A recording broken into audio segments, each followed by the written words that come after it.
A showdown in Frankfort today, just a day after Kentucky Governor Andy Beshear vetoes that redistricting map passed by the legislature. State Republicans come right back and override his veto. That happened in the last hour, as we told you during our 4 o'clock news. Well, the plans approved earlier this month redrew the maps for the state's congressional and state house districts. In his veto statements, the governor said the maps are unconstitutional and prevent certain communities of representation. The state said those claims have no basis. WHAS 11's Isaiah Kim Martinez shows us the governor's concerns for Louisville and whether local experts believes he has a point. The governor is concerned the state's new redistricting plan doesn't fairly represent many counties across Kentucky. He believes it will hurt the power of the vote for many minority communities, in his view, including here in Metro Louisville. As Kentuckians, here's why you should care when districts get redrawn. They actually are choosing who the voters will be, and it's not supposed to be that way. And in Louisville, there are reasons it matters, especially in 2022. U of L political science professor Dr. Dewey Clayton gave us perspective. Partisan gerrymandering is something that is traditionally accepted, even by the courts, unless one can make an argument that it is truly egregious. On why Governor Andy Beshear would veto the legislature's newly drawn maps, calling them unconstitutional. We believe that it was very clearly a political gerrymander.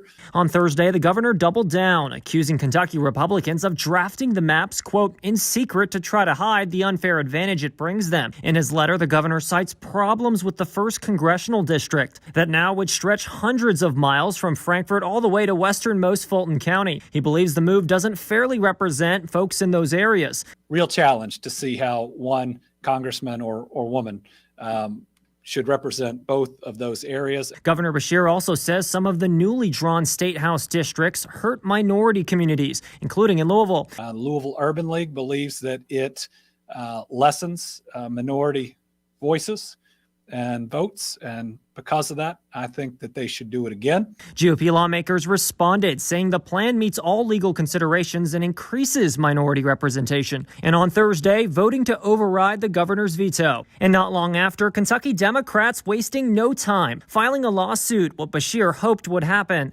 Meanwhile, the question we had for Professor Clayton, does the governor have a point? I think he has a point to a certain extent. I don't see the extreme gerrymandering. Clayton says he understands the frustrations over the very long Congressional District 1, stretching more than halfway across the state. But as for Louisville's district, heavily blue, he believes the legislature has done a good job at leaving the metro as it is. State lawmakers have extended the deadline to file for candidates running for state office. That's to give them more time to better understand the limits of the districts they're running to represent. They have until next Tuesday. In Louisville, Isaiah Kim Martinez, WHAS 11 on your side. And the total vote was 69-23 in the House and 24-10 in the Kentucky Senate to override Governor Andy Beshear's veto of that redistricting plan. Along with Kentucky Democrats, concerned Franklin County residents joined the lawsuit challenging the redistricting. KDP claims that these people in Franklin County would be disfranchised by the unconstitutional maps. One plaintiff on the lawsuit writes, quote, their maps weaken my voice, my representation, and my vote by placing me and my neighbors in a gerrymandered district that stretches for hundreds of miles to the Mississippi River.